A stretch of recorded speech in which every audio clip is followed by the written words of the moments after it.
Let's start in verse 12.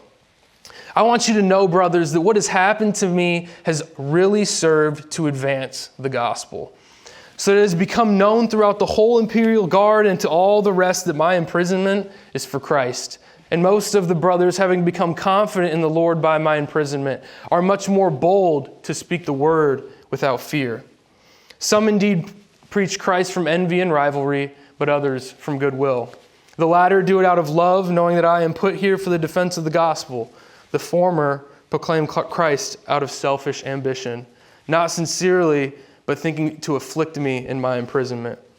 What then? Only that in every way, whether in pretense or in truth, Christ is proclaimed, and in that I rejoice. Yes, I will rejoice.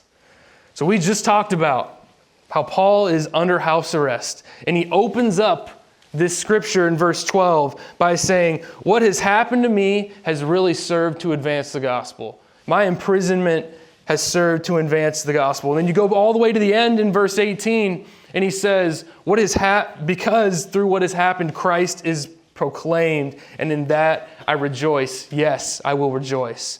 Paul's able to take all of these negative circumstances and see the way that God is working through them.